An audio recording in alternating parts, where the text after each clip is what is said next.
warmly welcome our very special guests for this evening, Mr. and Mrs. Fitzwilliam Darcy.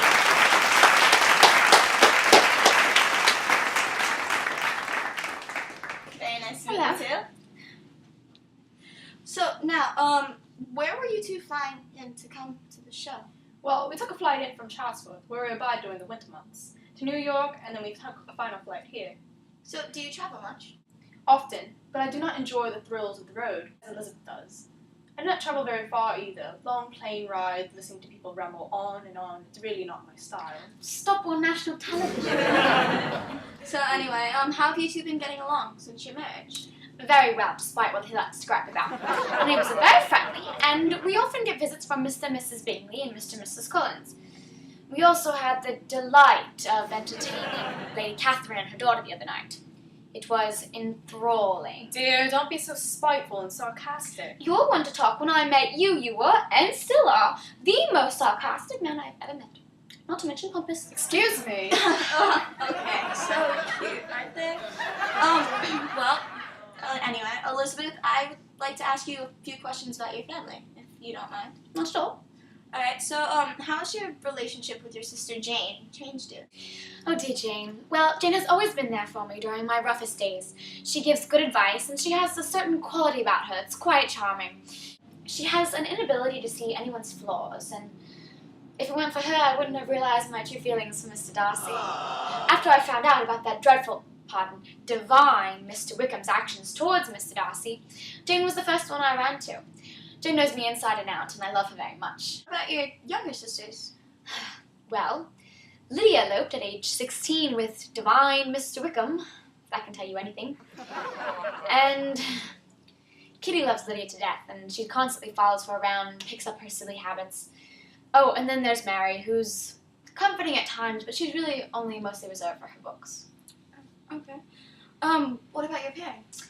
Well, my father is a wonderfully agreeable man. He takes the side of reason, and usually comes through with the correct viewpoint, or my viewpoint. My mother is, well, she's like Lydia, except grown up, but I would never say a bad word against my mother. Well, then I guess I will answer for Elizabeth. Mrs. Bennet is an odd creature. She wants what she wants and will fight to the death to get it. She loves to send pound after pound on her girls so they can attract men.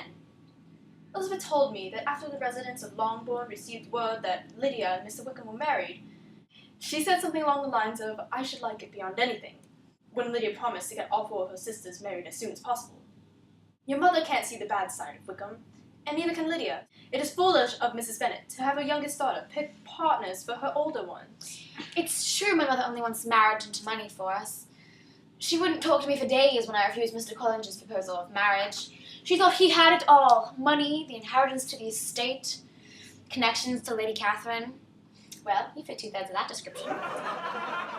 So you guys mentioned heavily your viewpoints on marriage when you two were falling for each other. Can you explain what those differing views are? I'll take this one. Well, like I've mentioned before, Mrs. Bennet wants her girls married into money. Most poor mothers do. The society doesn't really allow women to grow and develop any useful talents, and the best way to secure their lives was to secure it with money. Now, as men, we can choose. What do you mean, no useful talents? You mean being an avid reader and a philosopher isn't a talent? What does a girl have to do to be appreciated anymore? Why do I feel like we've had this conversation before? Because we have. One of the first nights Jane was sick at Netherfield, I spent a most awful evening with Mrs. Bingley and Mrs. Hart. You said something like, an accomplished woman must have a thorough knowledge of music and dancing and drawing and the modern languages to even deserve the word. And besides all this, she must possess a certain something in her air and her manner of walking, the tone of her voice, her dress and expressions, or the word would be but half deserved. Something like that. Oh, yes. And you feel the need to bring that up again. We put it to rest. Oh, yes, we did, because I explained that I never saw such a woman. I never saw such capacity and taste and elegance as you described united. Never seen it in a man either. I just think that shows how demanding a person can be. Well, you were fit enough to meet my demands, weren't you?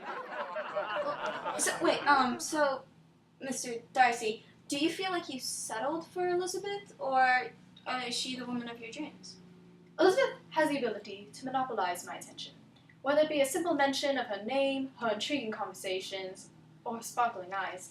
I'm not the romantic type at all, and nor do I find it amusing or pleasure in admiring women or chasing after them. That's why Elizabeth provided such a challenge for me. A challenge? A challenge in the way that she had thrown every way that I'd observed society into turmoil.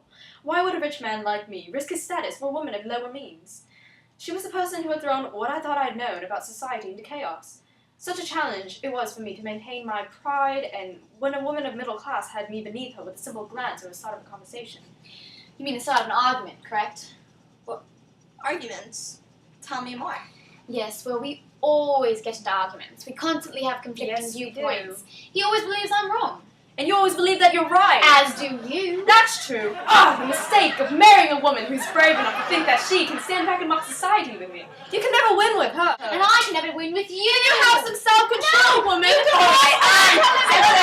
all we have for today. Tune in next week for Tea Time. To have a great